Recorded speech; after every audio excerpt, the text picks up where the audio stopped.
I am Julian, and I am 25 years old. Exactly 3 weeks ago, on the morning of my 25th birthday, my mother dragged a heavy black plastic garbage bag out onto our pristine front porch, dropped it directly at my feet, and permanently kicked me out of my own home. While I was standing there in the freezing morning air, wearing nothing but a plain white t-shirt and a pair of faded denim jeans, my own mother looked me dead in the eyes and said, "You are not my problem anymore." They humiliated me in broad daylight. They laughed and sneered at me right in front of our wealthy neighbors, parading my misery in front of at least a dozen people who were out walking their dogs in our upscale, tightly gated HOA community. But there is one massive thing they did not know. They had absolutely no idea that I had already found the hidden financial documents and the secret bank statements locked away in my father's mahogany desk just 3 days earlier. They did not know I had an inheritance they were trying to steal. And right now, my parents are facing catastrophic federal charges. Their real estate empire is crumbling into dust, and they are begging me for mercy. Before I tell you exactly what happened and how I brought their entire world crashing down, please hit that like button if you believe that true justice always catches up to greedy people. And do not forget to let me know exactly where you are watching from in the comments below. Now, let's go back to the exact moment my entire reality was shattered. The sound of my father's power drill whining against the heavy oak wood of our custom front door is a noise that is permanently burned into the deepest part of my brain. My father, Richard, was a man who had built his entire public reputation on being a pillar of the community. He was a highly successful commercial real estate developer, a man who always wore custom-tailored suits and shook hands with the mayor at charity galas. But on that specific Tuesday morning, my 25th birthday, he was systematically and brutally locking me out of my own life. I looked down at the black garbage bag slouching against the toes of my sneakers. It looked incredibly pathetic. The plastic was slightly torn near the top, revealing a single gray sock. It felt like a physical, tangible manifestation of exactly how my family viewed me. I was trash. I was a burden. I was something to be quietly disposed of once I started to ask too many questions or become too inconvenient for their perfect family image. I felt a sharp panic rising in my chest, but I pushed it down. I reached into my right pocket to pull out my smartphone. I needed to call my best friend, Marcus. I needed to figure out where I was going to sleep that night, because I knew I could not stay on this porch a second longer. But before my fingers could even wrap around the smooth metal of the device, my younger brother Preston slammed his shoulder into my chest. Preston is 21 years old. He is the undisputed golden boy of our family. He is a Division I college athlete who has never had to pay for a single tank of gas, a single textbook, or a single meal in his entire pampered life. He snatched the phone right out of my hand with a vicious, mocking grin. I lunged forward to grab it back, fueled by pure adrenaline, but my father stepped right in front of me. He put his heavy, calloused hand flat against my chest and shoved me backward down the concrete porch steps. I stumbled and barely caught my balance before hitting the manicured lawn. Preston walked slowly down to the very end of our long, paved driveway. He wound his athletic arm back like he was pitching a baseball, and he hurled my phone directly into the middle of the busy suburban street. We both stood there and watched in total silence as a heavy, multi-ton delivery truck rolled right over it. The tires crushed the screen into 100 glittering shards of useless glass on the black asphalt. Preston stuffed his hands deep into the pockets of his incredibly expensive designer hoodie, flashed me a brilliant white smile, and waved goodbye. My father wiped his hands on his expensive jeans. He looked down at me from the top of the porch steps and delivered his absolute final blow. He coldly informed me that he was driving my Porsche to the luxury dealership downtown to sell it that very afternoon. I bought that car. I worked grueling 60-hour weeks at a logistics firm. I clawed my way up to a major promotion, saved every single dollar of my salary, and paid the down payment entirely with my own hard-earned money. But because my age made the insurance premiums astronomically high when I bought it, my father had generously offered to put the title of the vehicle in his name to save me some money. It was supposed to be a fatherly favor. Now it was a loaded weapon pointed right at my head. He looked me dead in the eye, his voice dripping with condescension, and said the title was in his name anyway, making it his legal property to liquidate whenever he saw fit. My mother, Sylvia, finally stepped out into the doorway. She was the absolute master of playing the victim. She was the kind of woman who dominated every Thanksgiving dinner by making sure the entire extended family knew exactly how much she sacrificed for her boys. She used guilt like a scalpel. She looked at me with cold, hollow, dead eyes and casually informed me that she had completely canceled my health insurance at midnight. She also mentioned, almost as an afterthought, that the college fund I thought I had access to for my master's degree was completely emptied out that morning. She claimed Preston needed it more for his upcoming tuition and off-campus housing costs. They left me standing on the sidewalk with absolutely nothing. No phone to call for help. No car to drive away in. No money in my pockets. No identification documents. Nothing but a cheap plastic garbage bag containing 3 wrinkled shirts and 2 pairs of worn-out jeans. I picked up the bag, threw it heavily over my shoulder, and started walking away from the only home I had ever known. I did not shed a single tear. I refused to give them the satisfaction. Crying requires a fundamental belief that the people who are hurting you actually care about your pain. I knew they did not. I walked 3 agonizing miles to the local downtown Greyhound bus station. I found a hard, sticky plastic bench sitting directly under a flickering, buzzing fluorescent light. I hugged the garbage bag tightly against my chest and spent the entire night watching the security camera above me blink its red recording light. They thought they had completely destroyed me. They thought they had left me desperate, broken, and ready to crawl back on my hands and knees begging for their mercy. But they were so incredibly wrong. The bitter, freezing air of the bus station bit violently through my thin cotton shirt, but my mind was racing far too fast to care about the physical discomfort. As the hours dragged on into the dead of night, I closed my eyes and vividly replayed the events of exactly 3 days ago. That was the specific afternoon the heavy, suffocating blindfold was violently ripped off my face, exposing the absolute monster my family truly was. It was a quiet Tuesday afternoon. The massive house was completely empty. My father was attending a highly contentious real estate zoning meeting downtown. My mother was hosting her weekly country club luncheon, and Preston was at his elite private gym. I had gone into my father's luxurious home office looking for a specific, notarized tax document I needed for a new corporate job application. His massive, custom-built mahogany desk was always strictly locked. It was the one rule in the house. Never, ever touch Richard's desk. But I knew his secret. For over 15 years, ever since I was a little kid playing hide and seek, I knew he kept the spare brass key taped securely underneath the bottom left drawer. I knelt on the plush carpet, reached my hand under the heavy wood, felt the old, sticky residue of the duct tape, and pulled the small brass key free. I unlocked the bottom drawer, fully expecting to find boring old tax returns, boring mortgage papers, and maybe some old 401k statements. Instead, tucked way in the back, I found a thick, bright red folder. The tab on the top of the folder had my full legal name printed on it in stark black ink, followed by the word, trust.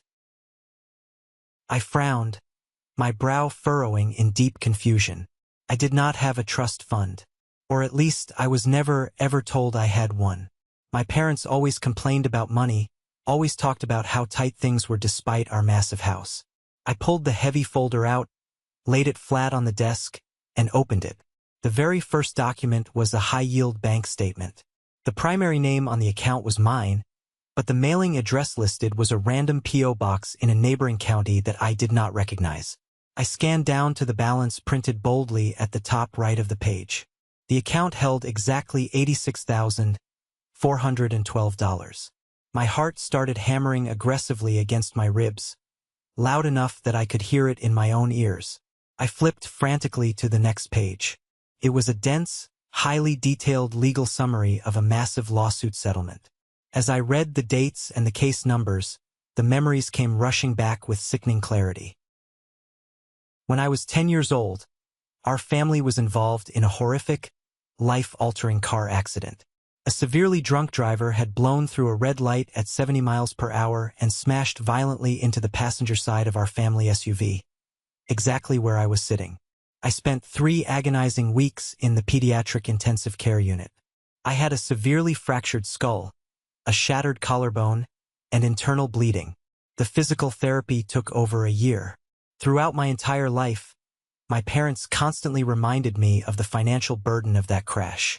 They always told me the insurance payout from the drunk driver's policy barely even covered my massive hospital bills. They made me feel guilty for the cost of keeping me alive. They lied. They lied to my face for 15 years. The original lawsuit settlement awarded exclusively to me for my long-term medical care, pain, suffering, and future damages was massive. It was a life-changing amount of money, but that money had not sat securely in an index fund, growing compound interest for my future. I looked closely at the transaction history spread across the next 20 pages. Month after month, year after year, huge chunks of cash, $5,000 here, $12,000 there, were systematically withdrawn and transferred directly to a limited liability company called Horizon Youth Consulting. I had never heard of Horizon Youth Consulting in my entire life. I flipped further back into the red folder, my hands shaking violently now, and found the official state incorporation papers for that exact company. Horizon Youth Consulting was a fraudulent shell corporation. It was legally registered under my mother's maiden name, and the officially listed director, the person signing off on the corporate documents, was my younger brother, Preston. My parents had been actively funneling my personal injury settlement money, my literal blood money from a near-death experience, into a completely fake business operated under my golden child brother's identity. They used the trauma of my childhood to quietly fund their lavish, upper-class lifestyle. They used my pain to bail out my father's constantly failing commercial construction projects. They used my shattered collarbone to pay for Preston's wildly expensive private sports academies and his brand-new luxury SUV. But the absolute worst part was yet to come. Attached to the bank transfer receipts were physical withdrawal slips. And sitting right there on the bottom line of those slips was my signature. Dozens of them. Signatures I had never, ever written. They had been expertly forging my name on legal financial documents for over a decade. I remember standing in that perfectly quiet, air-conditioned office, holding those damning papers with violently shaking hands. The sheer level of betrayal was so deep, so profound, it felt like a physical, serrated knife twisting slowly in my gut. My vision actually blurred for a second. I wanted to scream. I wanted to rip the office apart, throw the computer through the window, and confront them the second they walked through the front door. But I didn't. I forced myself to take a deep, shuddering breath. I knew my parents. I knew Richard and Sylvia. If I screamed and yelled, if I showed my hand prematurely, they would immediately destroy all the physical evidence.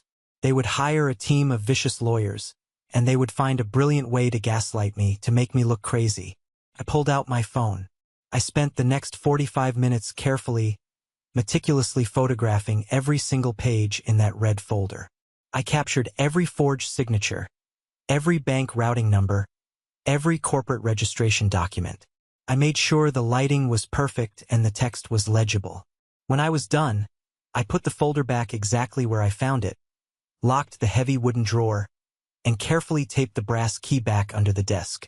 I went to my room, booted up my laptop, created a brand new, highly encrypted email address, and sent all the high-resolution photos to myself. That was exactly why I did not cry sitting alone at the Greyhound bus station on my 25th birthday. I knew my sudden, violent eviction was not a random emotional outburst from my parents. It was not a fight that got out of hand. It was a cold, calculated, highly strategic business move. I had just turned 25. In our specific state jurisdiction, certain restricted medical trusts completely unlock and mandate the transfer of full, unadulterated legal control to the primary beneficiary upon their 25th birthday. The clock had run out. They needed me gone. They needed me homeless, entirely penniless, utterly terrified, and completely cut off from any resources. They needed me too desperate to hire a lawyer to look into my own financial history. Their ultimate goal was to break my spirit so thoroughly that I would come crawling back to their doorstep, willing to sign absolutely whatever legal waiver they put in front of me just to have a warm bed and a hot meal. When the sun finally began to rise over the gritty downtown skyline, my back was aching intensely from the hard plastic bench. I grabbed my garbage bag and walked 2 long miles to the main branch of the city's public library. I checked my wallet.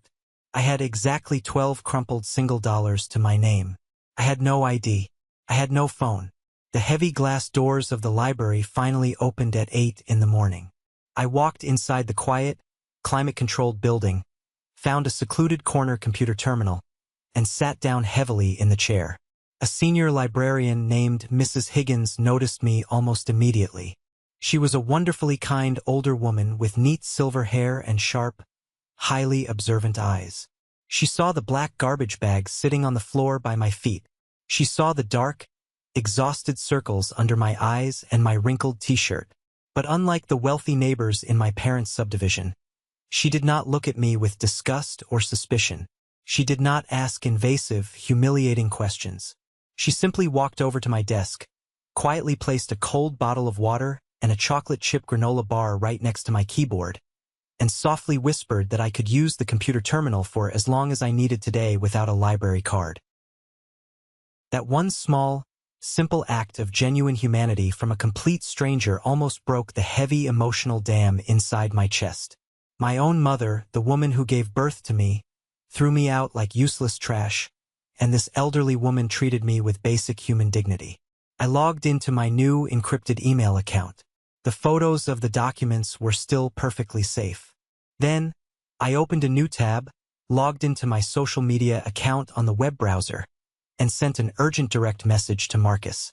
Marcus had been my absolute best friend since middle school. He knew my family. He knew how toxic my father could be. I told him I was at the downtown library, I had no phone, and it was a massive emergency. While I waited for Marcus to reply, I tried to log into my old university student portal to access my academic transcripts and my alumni network. I typed in my password. Access denied. I typed it again. Password changed. A cold spike of adrenaline hit my stomach. I immediately checked the password recovery email. It had been changed from my personal address to my mother's primary email address. They were not just cutting me off financially. They were actively, aggressively trying to steal my entire digital identity. They wanted to intercept any physical mail, any digital notices, or any legal correspondence regarding the trust fund. They were trying to erase Julian the independent adult and replace him with Julian the dependent failure. An hour later, the library doors slid open, and Marcus walked quickly through the lobby. He spotted me in the corner. He walked over, looked at the pathetic garbage bag resting on the floor, and his jaw tightened so hard I could see the muscle jumping in his cheek. He did not ask if I was okay. He did not ask what I did wrong. He just looked me in the eye and said, "Let's go. We're fixing this." Marcus drove me straight to a faded, retro-style diner on the far industrial edge of town, miles away from my parents' manicured neighborhood. We sat in a dark vinyl booth in the very back, and I told him absolutely everything. I did not hold a single detail back. I pulled out his tablet, logged into my encrypted email, and showed him the high-resolution photos of the trust documents. I watched the color completely drain from Marcus's face as he read through the forged withdrawal slips. Marcus's older sister, Nadia, was a senior associate partner at a very aggressive, highly respected downtown law firm that specialized specifically in corporate financial fraud and vicious inheritance disputes. Before our waitress even brought over our black coffee, Marcus had his phone against his ear, calling his sister directly from the table. Nadia completely cleared her morning schedule and met us at her firm's glass-paneled office exactly 2 hours later. Nadia was an absolute force of nature. She wore sharp, immaculate suits, possessed incredibly sharp eyes, and had a legal mind that processed complex loopholes like a high-end supercomputer. I sat across from her massive, imposing glass desk and handed over the printed color copies of the photos we had just made at a local print shop. She did not say a word.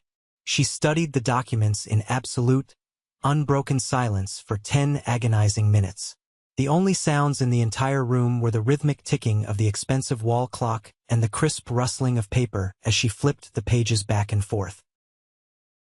Finally, She looked up, slowly took off her designer reading glasses, and let out a long, heavy breath.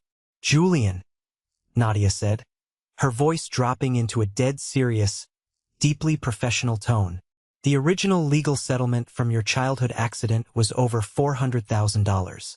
Factoring in standard compound market interest and average investment growth over the last 15 years, this account should realistically be worth well over $1.2 million today.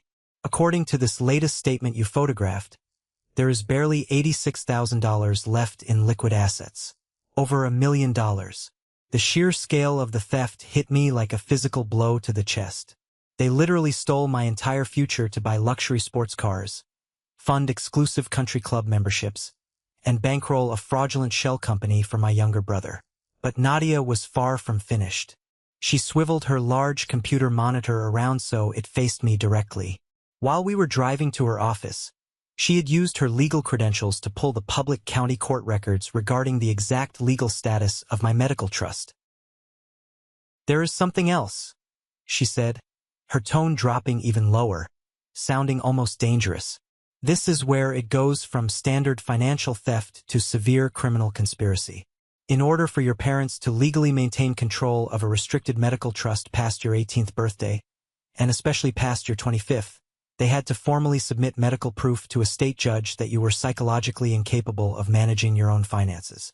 Julian, they filed a comprehensive psychological evaluation with the court exactly 8 months ago. I felt the blood completely rush out of my head, leaving my ears ringing loudly. "What evaluation?" I stammered, gripping the edge of the glass desk. "I never took a psychological evaluation. I haven't seen a doctor for anything other than a flu shot in years." Nadia clicked her mouse, and a scanned PDF document expanded on the large screen. It was a highly detailed, state-mandated medical form. At the very bottom of the page, bearing a signature I immediately recognized, was the official medical stamp and license number of Dr. Aris. Dr. Aris, the family therapist, the man I had sat with in a comfortable, dimly lit leather chair for over 6 years. The man I had talked to about my teenage anxiety, my intense stress about college exams, and my incredibly complicated, emotionally abusive relationship with my father. I completely trusted that man. I poured my deepest vulnerabilities out to him in absolute confidence.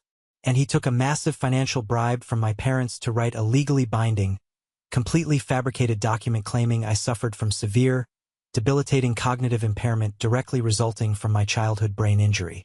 He legally declared me financially incompetent. The sleek office started to physically spin around me. The level of betrayal was utterly suffocating, pressing down on my chest like concrete. My parents did not just steal my money. They bought off my trusted doctor to legally erase my human autonomy. They meticulously planned to keep me as their permanent financial hostage forever. My mother's cold, dead eyes on the porch that morning suddenly made perfect, terrifying sense. Throwing me out was not a rash decision. It was the final, brutal act of a carefully written script. They wanted me living in the gutters, looking unkempt, desperate, and mentally unstable. That way, if I ever somehow managed to challenge them in a court of law, they could point directly to my homelessness as absolute proof that Dr. Aris's fraudulent evaluation was entirely correct.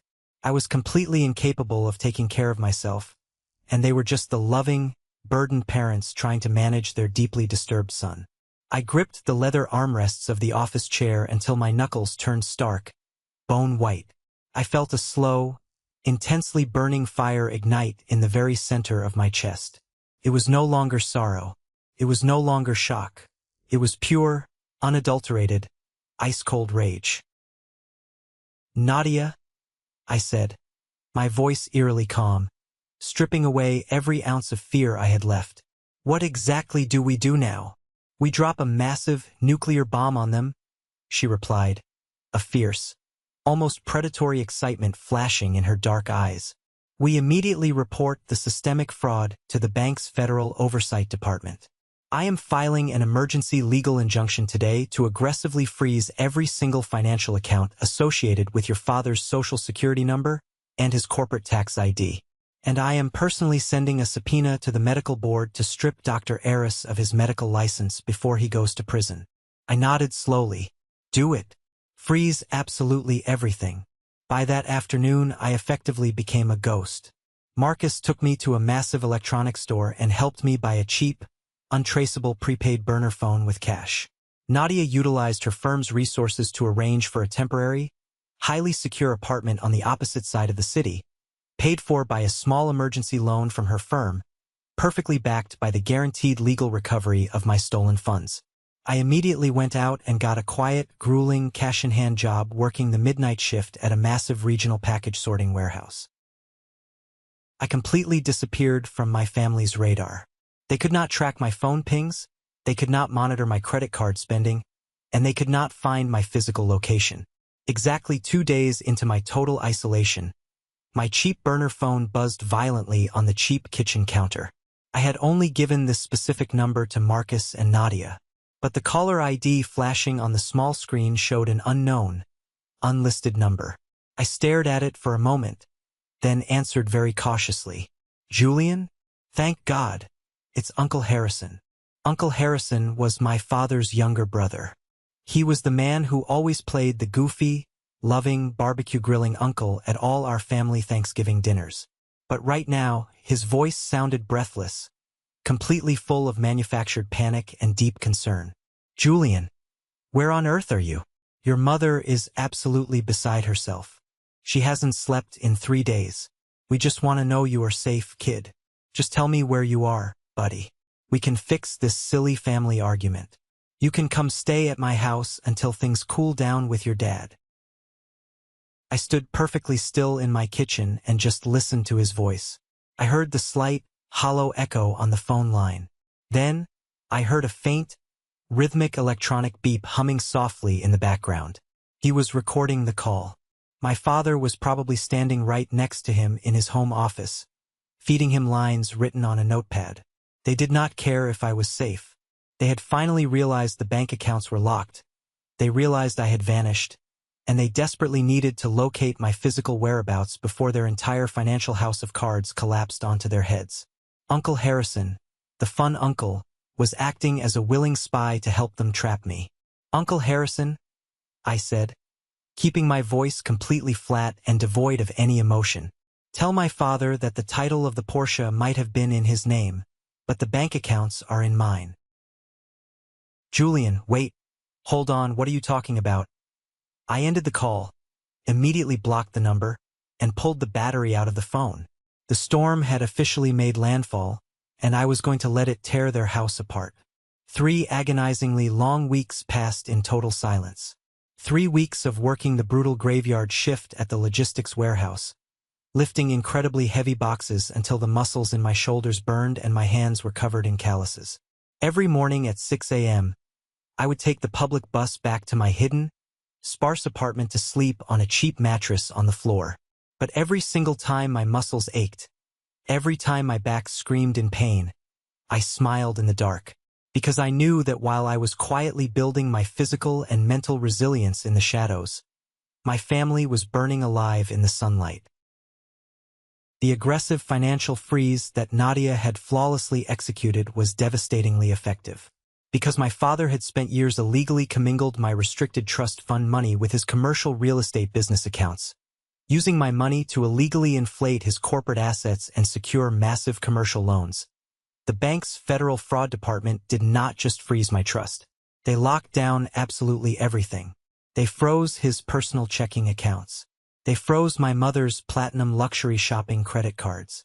They completely locked out the corporate payroll accounts for his construction firm. Then, the massive, heavy dominoes started violently falling. Without access to liquid capital, my father's commercial construction projects instantly halted.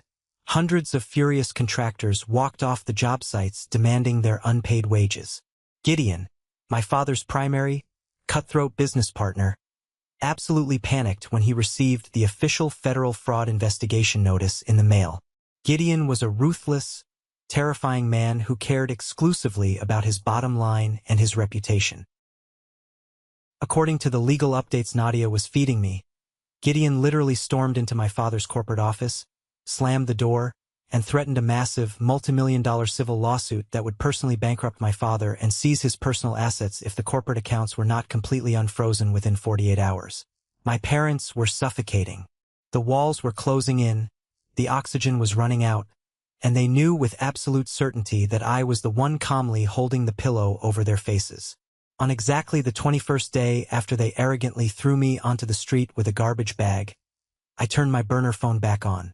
Marcus had set up a secure digital system that forwarded all the voicemails from my old, destroyed phone number to a private online server. I opened my laptop, logged in, and looked at the dashboard. In a single 24-hour period, my family had called me 45 times. 45 times. The exact same people who coldly told me I was not their problem anymore, the people who changed the locks on the doors, were suddenly desperate for my attention.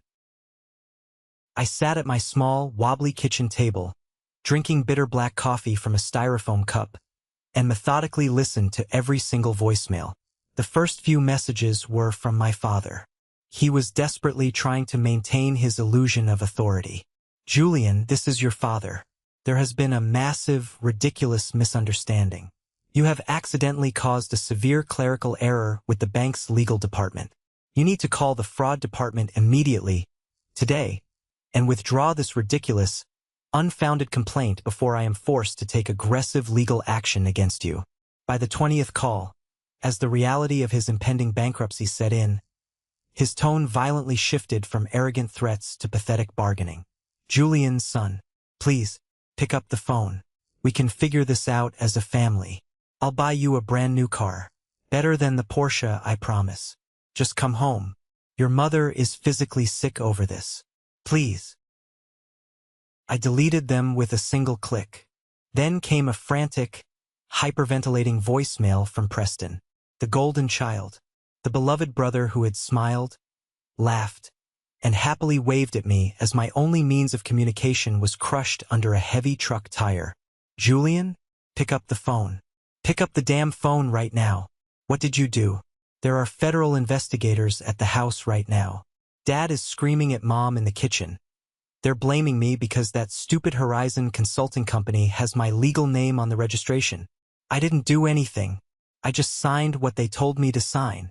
They're saying I could go to federal prison for wire fraud, Julian. Please, you have to call me back. I have stuff. I have physical proof. Just help me, please." I paused the recording. The sheer, unadulterated panic in his voice was thick, raw, and incredibly satisfying. Preston was finally realizing the harsh truth. Being the favorite child meant he was perfectly positioned to be the ultimate fall guy. Our parents had purposely used his identity to shield themselves from legal liability. Now that the shield was taking heavy federal fire, Richard and Sylvia were perfectly ready to let their golden boy burn to save their own skin. I picked up my burner phone and texted Preston a single, specific address. It was a massive, dimly lit Walmart parking lot on the far industrial outskirts of the city. I told him to come entirely alone at exactly midnight, and to ensure he wasn't followed, or I would happily let the federal prosecutors tear his life apart. I arrived an hour early and parked Marcus's borrowed, inconspicuous sedan deep in the shadows of the massive parking lot. Exactly at midnight, Preston's expensive, custom-detailed Range Rover pulled erratically into the lot. He parked under a flickering yellow street lamp and stepped out. He looked absolutely terrible. The golden boy had lost weight. His expensive designer clothes looked wrinkled and slept in, and he kept looking nervously over his shoulder like a hunted animal. I stepped slowly out of the shadows. He spotted me and rushed forward, looking like a terrified, helpless little boy. "Julian, thank God. Thank God you came."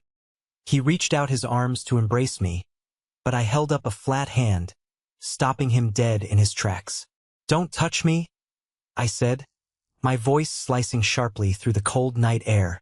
"You waved at me when they threw me out like trash. You do not get to hug me now. What exactly do you have?" Preston swallowed hard, his hands visibly shaking as he reached deep into his heavy jacket pocket. He pulled out a small, silver USB hard drive. "I copied Dad's entire home server before the feds executed the search warrant and seized the physical computers," Preston whispered, his eyes darting around the empty parking lot. "It's all here, every single file. The fake construction invoices, Mom's email chains to Dr. Eris arranging the bribe payments, the offshore wire transfers. Everything they did to you."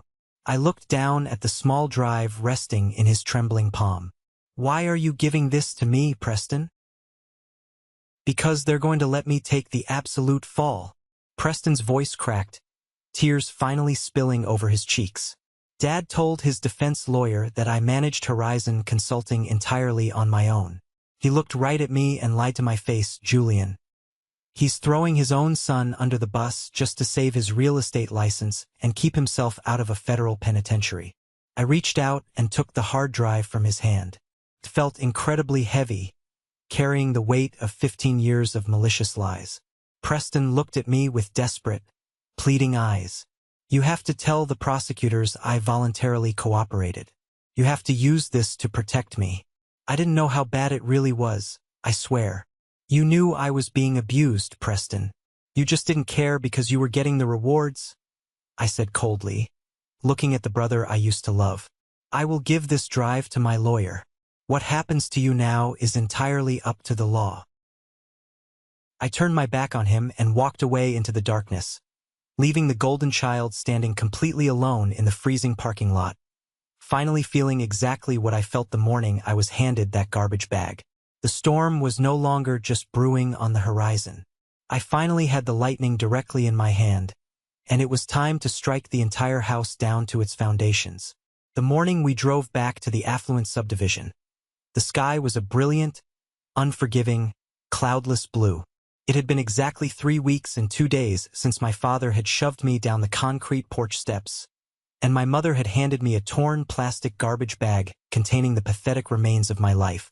I sat in the passenger seat of Nadia's sleek, black executive sedan, staring out the tinted window as we smoothly passed the perfectly manicured lawns, the massive brick and stone houses, and the expensive imported cars resting in wide, sweeping driveways.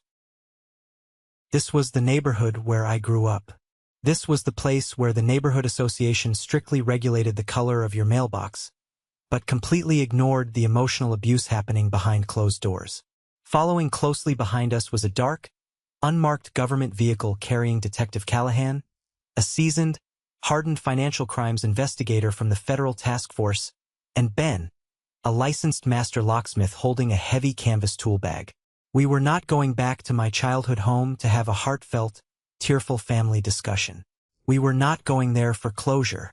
We were going there to execute a legally binding property retrieval, to reclaim my stolen inheritance, and to officially serve my parents with a mountain of federal indictments regarding their massive real estate fraud. When Nadia parked the car perfectly in front of my childhood home, the neighborhood was already waking up. Several wealthy neighbors were out walking their golden retrievers or jogging on the pristine, sunlit sidewalks.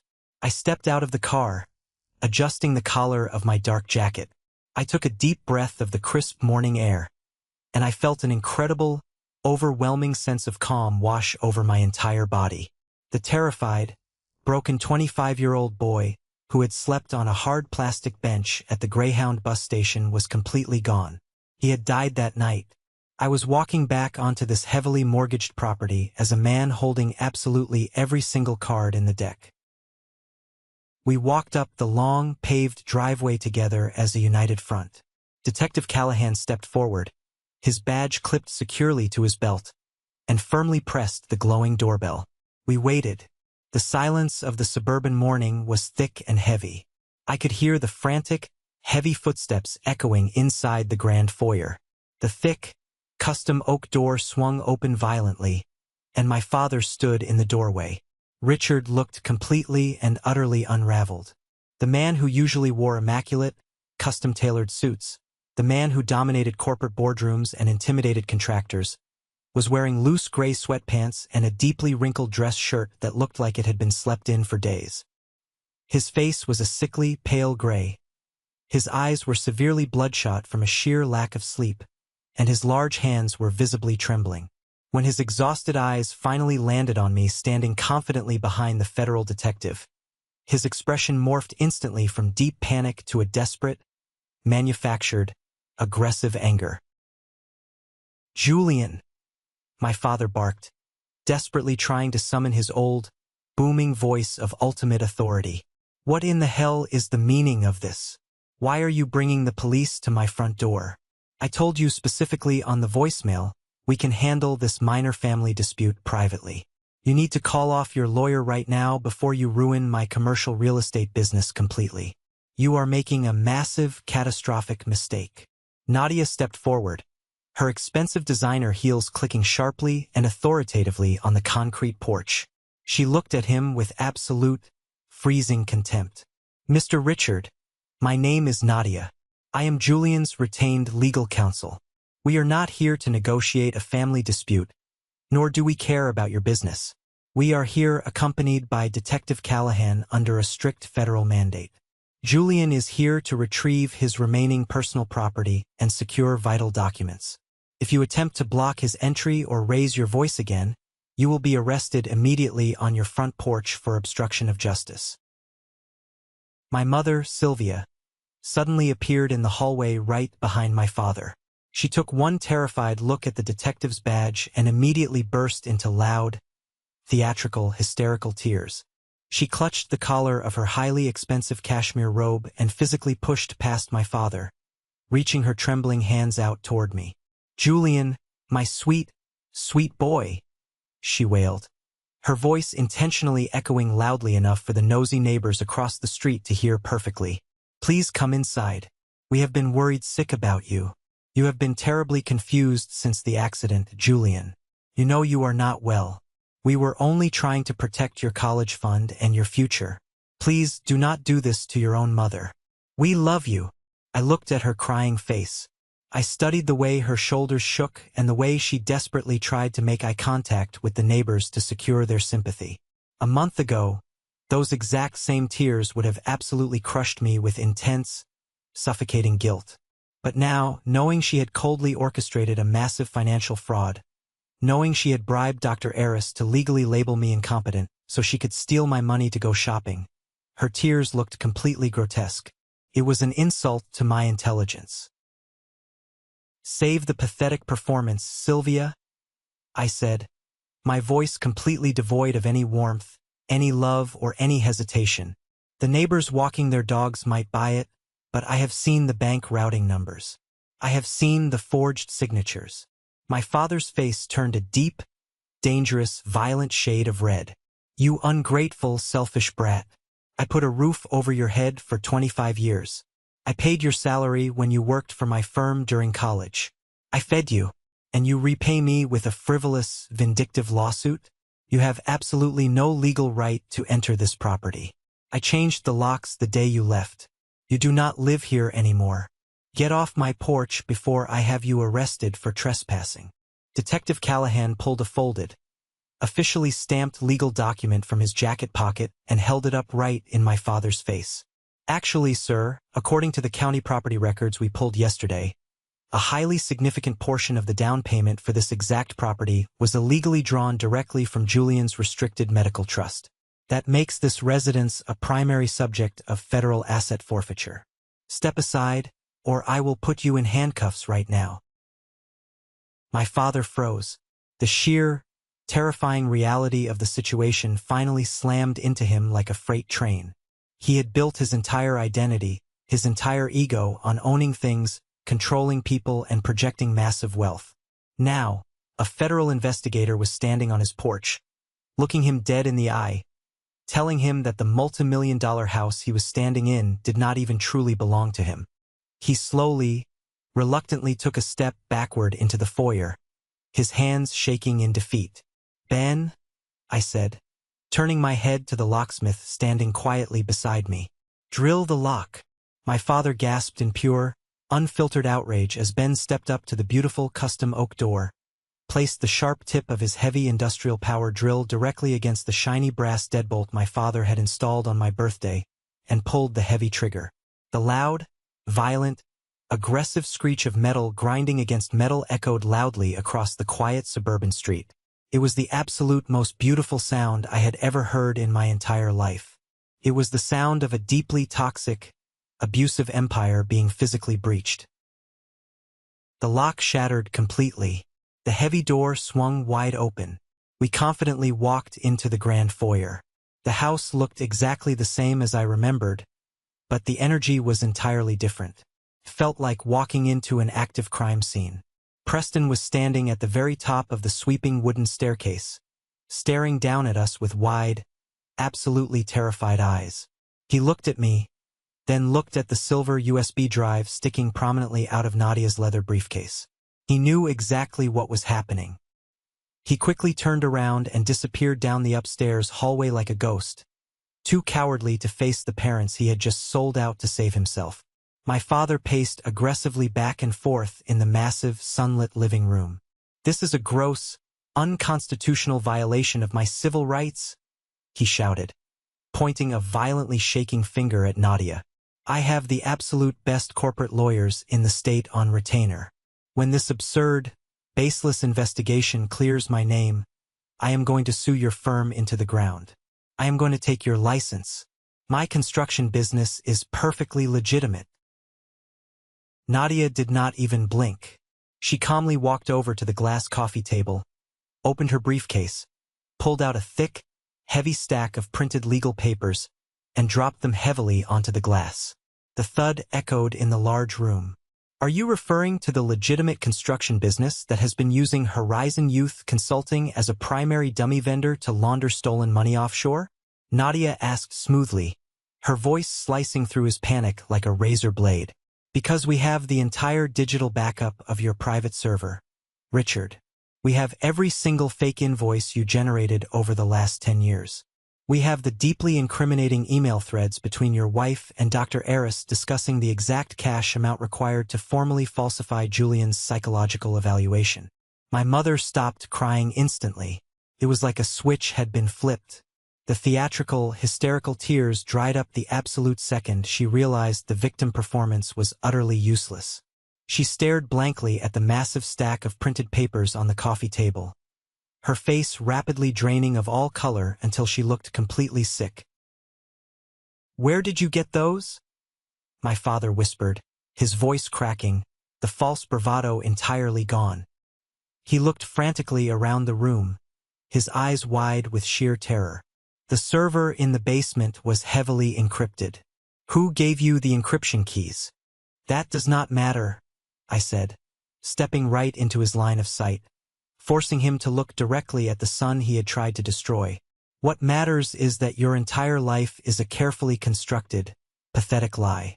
You used my physical trauma, my broken bones from that horrific car crash, to finance your pathetic attempts to look rich to people who do not even care about you. You stole my inheritance. You stole my medical settlement. You actively tried to steal my entire future. We are your family," my mother suddenly shrieked, dropping the sweet, caring mother routine entirely. Her face twisted into a highly disturbing mask of pure, ugly, vicious entitlement. "Everything under this roof belongs to the family. We paid for your medical bills. We paid for the food you ate when you were a child. You owed us that money, Julian. If you had taken control of the trust at 25, you would have just selfishly abandoned us. You are selfish. You always were exactly like your grandfather." "I am selfish?" I laughed, a harsh, incredibly bitter sound that echoed off the high, vaulted ceilings. "You canceled my health insurance at midnight to make sure I could not afford my medical care. You forged my signature dozens of times. You paid a corrupt, disgusting doctor to declare me legally insane so you could keep draining my bank accounts to buy designer shoes. That is not family, Sylvia. That is financial trafficking with a better zip code." My father lunged forward, raising his heavy fist, his face contorted in violent, unpredictable rage. Detective Callahan immediately stepped directly between us, his hand dropping swiftly and deliberately to his utility belt. "I highly suggest you take a very deep breath and sit down on that couch, sir," Callahan warned, his voice carrying the heavy, undeniable weight of federal law enforcement. "Assaulting a cooperating federal witness during an active property search will ensure you do not see the outside of a federal prison cell for a very long time. Sit down." My father slowly, agonizingly lowered his hand. His chest was heaving, his eyes burning with a highly toxic mixture of intense hatred and absolute, paralyzing terror. He finally realized he had completely lost. The trap of his own complacency, his arrogant, narcissistic belief that he was always the smartest man in the room, had finally snapped shut with bone-crushing force on his own neck. But I was far from finished. The financial documents sitting on the coffee table were just the prologue of this story. The real reason I had returned to this toxic house, the absolute final nail in their heavy coffin, was waiting upstairs in my old bedroom. "Detective," I said, turning my back entirely on my defeated, pathetic parents. "My primary reason for this property retrieval is upstairs. I need the locksmith." I walked right past my father, completely ignoring his venomous, hateful glare, and confidently climbed the grand wooden staircase. Nadia, Detective Callahan, and Ben followed closely behind me, their footsteps heavy on the plush carpet. I walked down the long, familiar hallway and stopped dead in front of the door that used to be my bedroom for over 15 years. I reached out and pushed the door open. My stomach immediately turned, a wave of intense disgust washing over me. They had not just kicked me out. They had completely and systematically erased my very existence from the house. In the incredibly short 3 weeks since they threw me onto the freezing street with a garbage bag, my room had been entirely gutted and aggressively renovated. My comfortable bed was completely gone. My tall wooden bookshelf, filled with years of memories, was gone. My study desk was gone. The room had been aggressively transformed into a massive, luxury trophy room and private personal gym for Preston. The walls were lined with his college athletic trophies, framed Division I jerseys, and incredibly expensive, heavy weightlifting equipment. They had even taken the time to paint over my dark blue walls with a sterile, icy hospital white.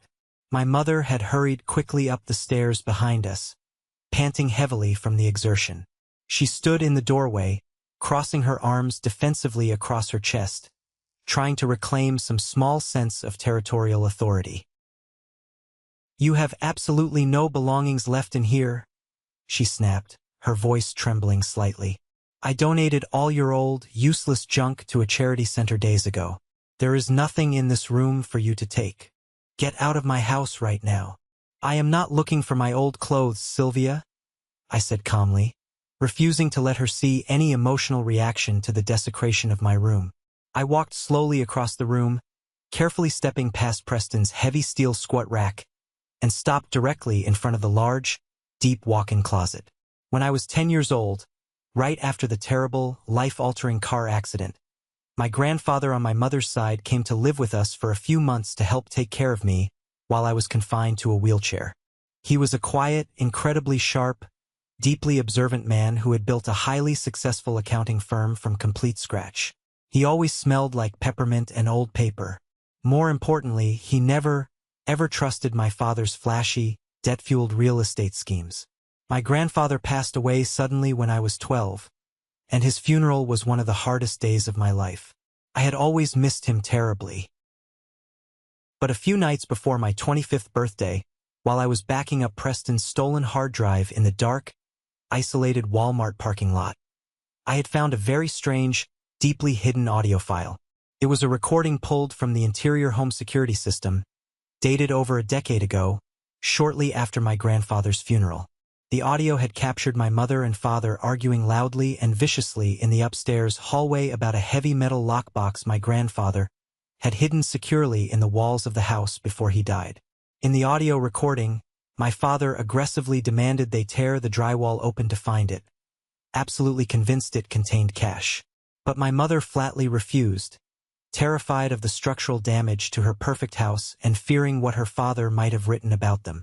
They ultimately decided to leave it buried, supremely confident that I would never, ever know it existed.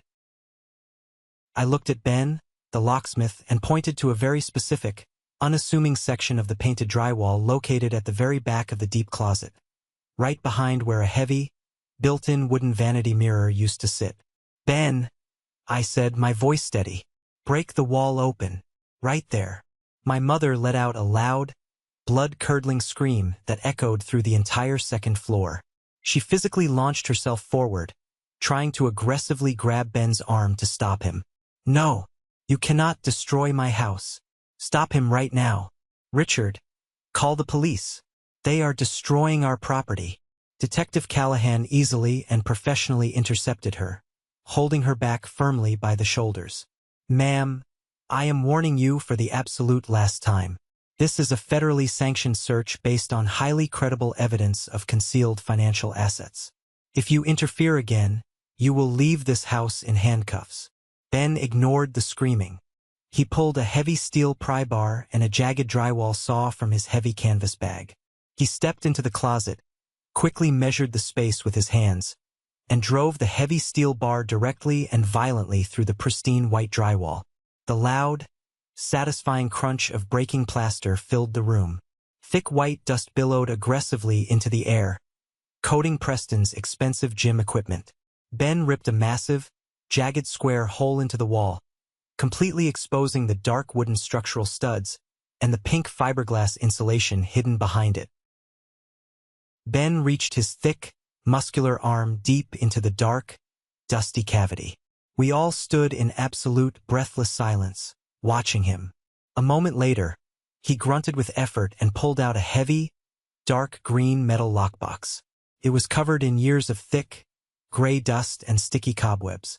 He carried it over and set it down heavily on the carpet right at my feet. My mother completely collapsed against the wooden doorframe, sliding slowly down to the floor, her hands covering her pale face. She was audibly hyperventilating. My father had just reached the upstairs doorway, breathing heavily.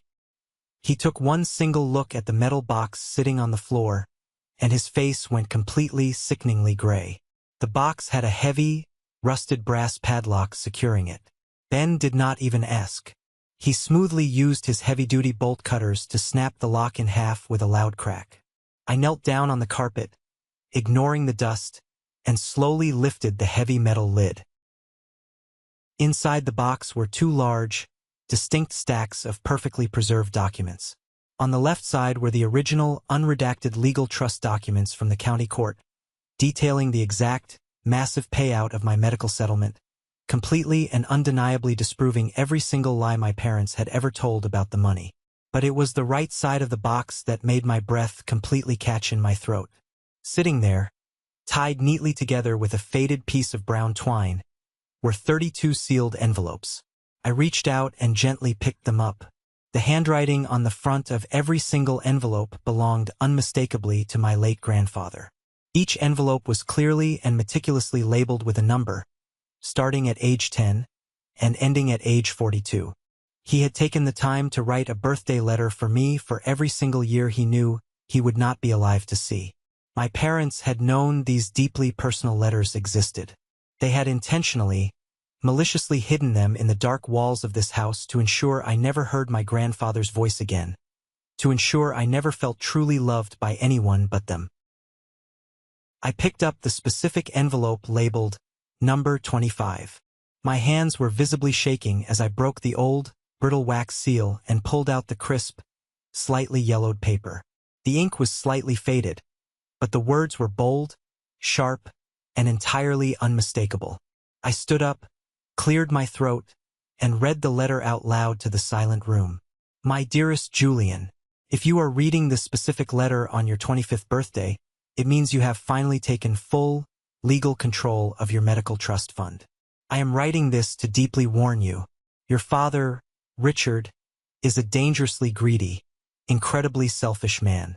Since the horrible day of your terrible accident, I have watched him and your mother scheme to use your physical pain for their own social and financial gain. They view your settlement not as a tool for your healing, but as a personal bank account to fund their miserable obsession with social status.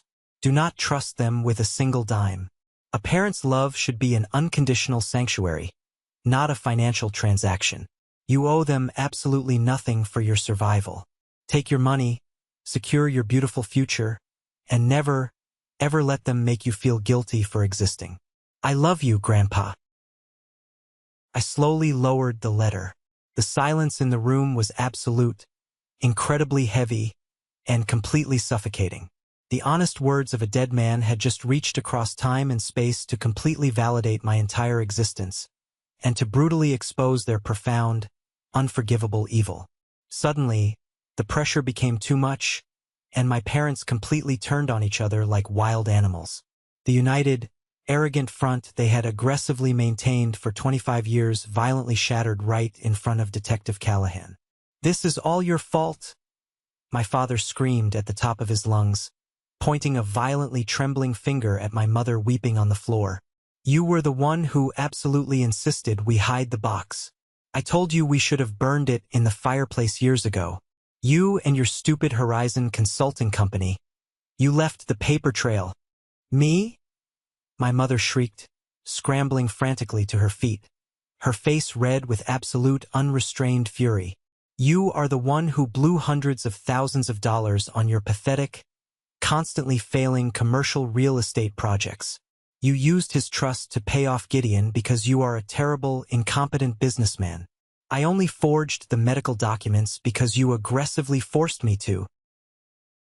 "I forced you," Richard yelled, stepping aggressively toward her, spittle flying from his lips. "You happily spent that money at the luxury country club, Sylvia. You bought luxury cars. You are the one who arranged the massive cash bribe for Dr. Eris. I am going to tell the federal prosecutor absolutely everything. I am giving them all your private emails." "Go ahead," she screamed back, completely losing her mind. "I will gladly testify against you in federal court for full immunity. You are going to rot in prison." I stood there calmly holding my grandfather's precious letters, watching these two miserable, deeply toxic people tear each other apart like cornered rats in a sinking ship. They did not care about family. They did not care about me. They only cared about desperate self-preservation. Detective Callahan pulled out his shoulder radio and spoke quietly and professionally into the microphone. "Dispatch, we need 2 patrol units at this location for immediate suspect transport. We have multiple suspects ready for processing." I picked up the heavy metal box, tucked it securely under my arm, walked straight past my screaming, fighting parents, and walked out the front door into the bright, warm sunlight. I had finally truly won. Let's pause for a moment. Thank you for staying with me this far. You're truly amazing. Please help me by liking the video and commenting the number 1 below so I know you've been here with me until this point. This not only helps more people discover this story, but also lets me know that my experiences mean something to someone. Your support is the greatest motivation for me to keep sharing the rest of this journey. The immediate catastrophic fallout of that morning was incredibly swift, entirely brutal, and exceptionally public. By the time the local evening news aired at 6 o'clock, aggressive camera crews had already filmed my parents, Richard and Sylvia, being humiliatingly escorted out of their massive suburban home in cold steel handcuffs by federal agents. The perfect, pristine, highly enviable image they had spent decades meticulously curating in their affluent HOA community was completely and utterly destroyed in a matter of seconds. The federal prosecutors did not hold back a single punch.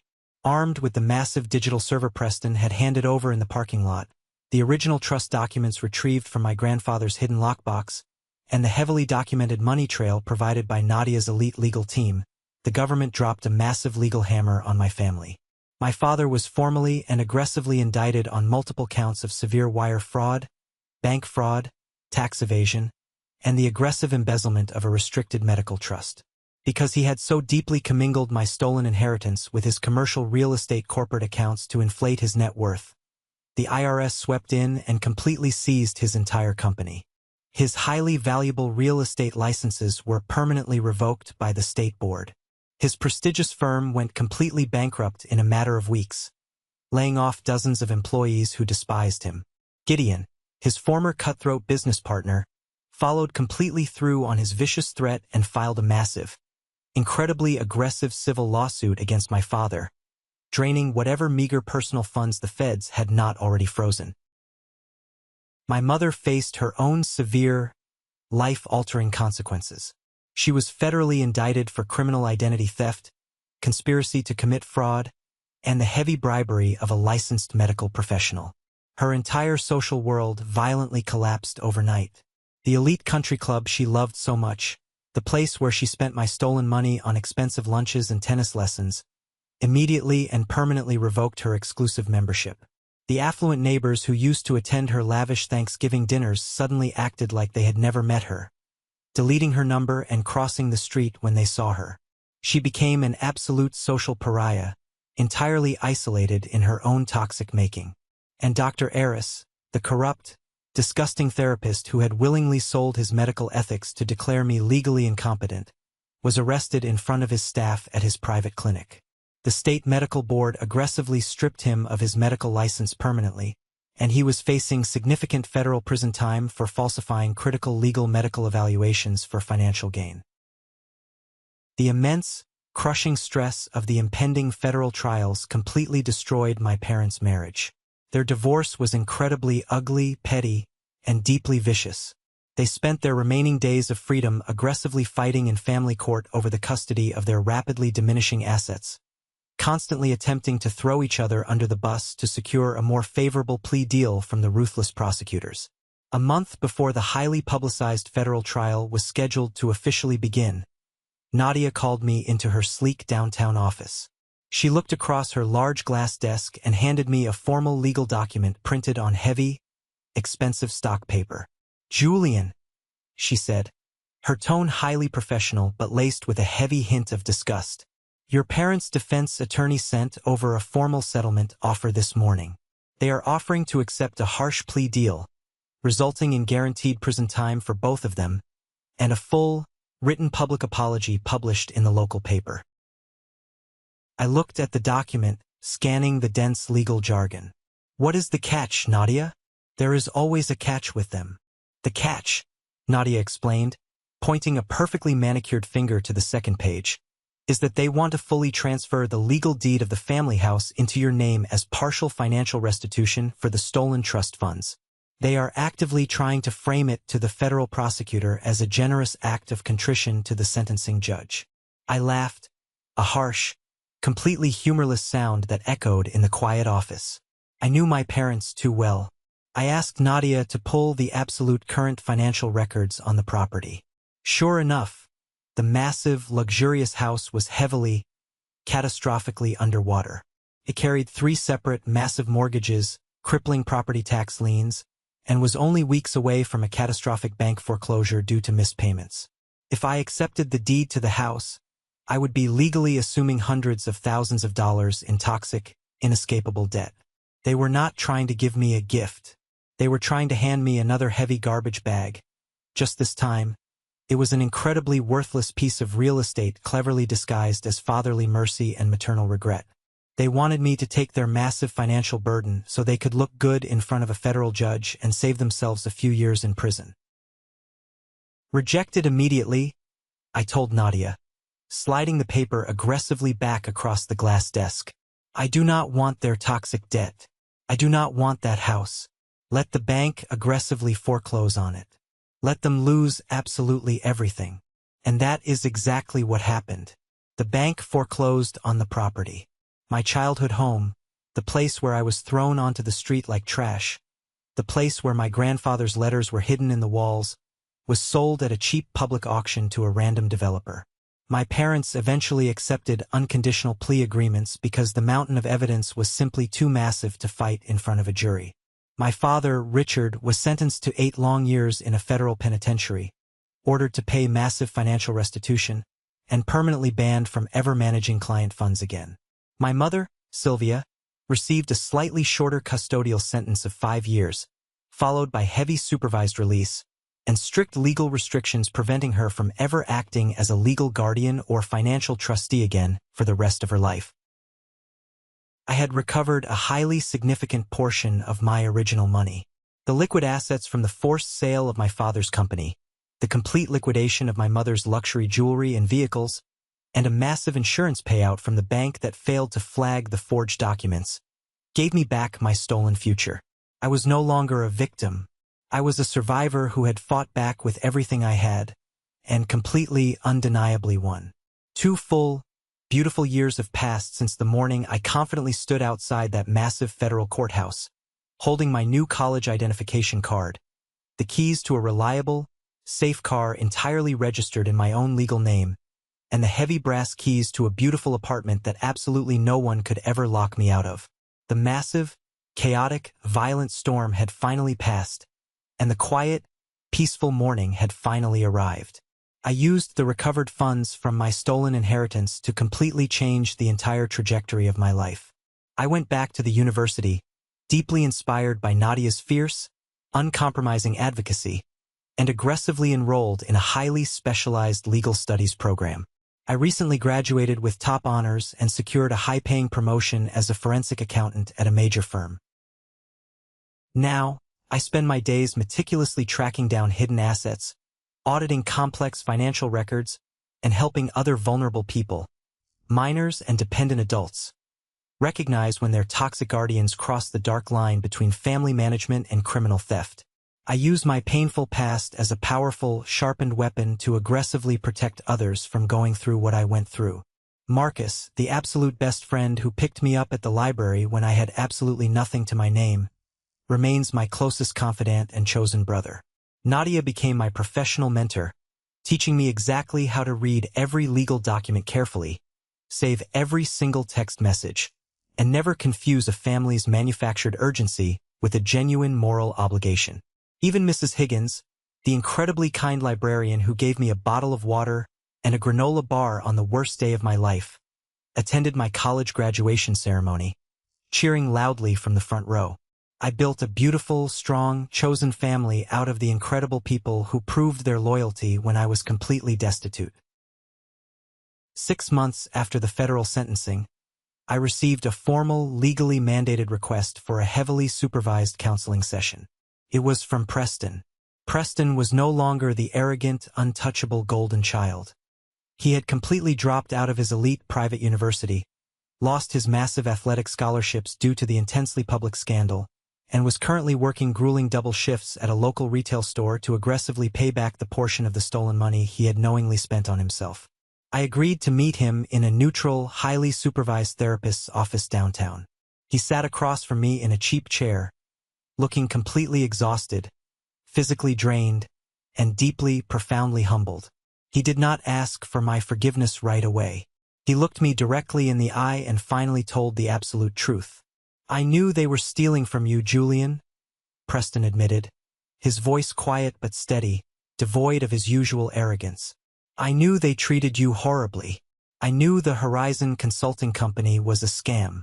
But I was so terrified that if I ever defended you, I would lose my fancy car, my expensive clothes, and my incredibly privileged life. I thought being the favorite meant I was permanently safe from them. But after you left, and they immediately started blaming me for the wire fraud, I realized I was never loved differently. I was just useful to them in a completely different way. I was a tool just like you were a bank account." It was the first truly honest, self-aware thing my brother had ever said to me in his entire life. I sat there, listening to him cry genuine tears. A small part of me felt a deep, profound sadness for the boy who was maliciously manipulated by our toxic parents. But another, much stronger part of me clearly remembered the arrogant smirk on his face as he threw my only phone under a heavy truck tire and waved goodbye.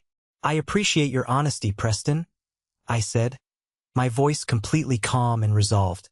"But accountability does not magically restore the past. There is absolutely nothing in our shared past that is worth restoring. You made your selfish choices when you thought they were winning. You cannot demand safety or absolution from me just because they ended up losing." I did not forgive him that day.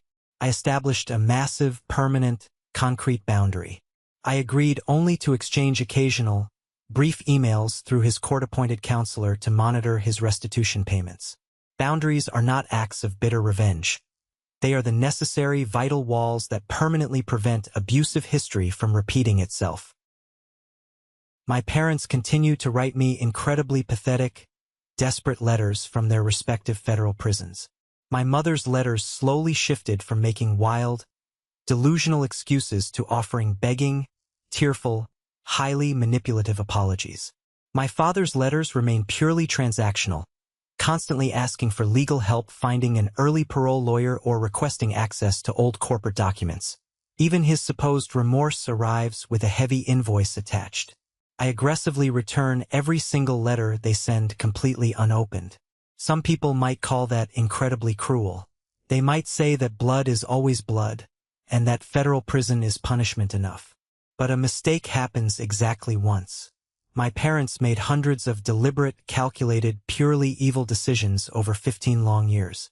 They systematically opened fraudulent bank accounts, aggressively forged my legal signature, hired a thoroughly dishonest doctor, maliciously hid my grandfather's loving letters, canceled my vital health insurance, aggressively sold my transportation, changed the locks on my home, and meticulously planned to accuse me of insanity when the fraud inevitably surfaced. They did not lose everything because an angry son wanted vicious revenge. They lost absolutely everything because they treated love as a sick ownership and family as a purely financial transaction. My ultimate revenge was not destroying their massive house. Their own toxic debt and arrogance did that. My revenge was not ending their marriage. Their intense, selfish blame and lack of loyalty did that. My revenge was surviving long enough to stand in a room and confidently tell the absolute truth where they could no longer aggressively interrupt me. It was building a beautiful, secure, deeply peaceful life that did not require a single ounce of their permission. I still own that cheap, black plastic garbage bag. I keep it neatly folded inside the heavy dark green metal box, right beside my grandfather's 32 birthday letters. I do not keep the bag because I am trapped in anger or bitterness. I keep it because clear memory permanently protects us when nostalgia tries to become dishonest. That garbage bag constantly reminds me that I once carried absolutely everything my toxic family allowed me to keep.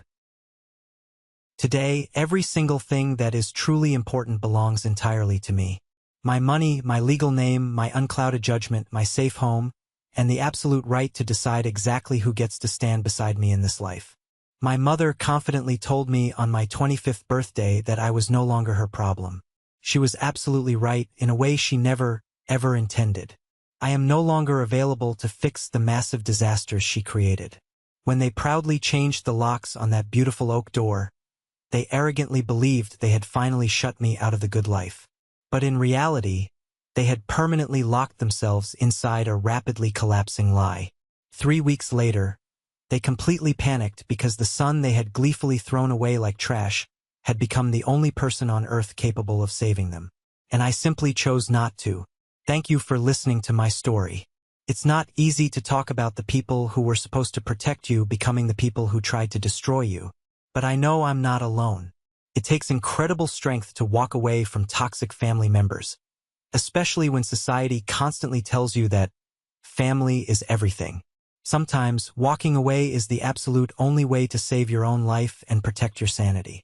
Have you ever faced something similar with your own family? Have you ever had to draw a hard line to protect your peace? Share your story in the comments below, and don't forget to like and subscribe so you don't miss the next journey.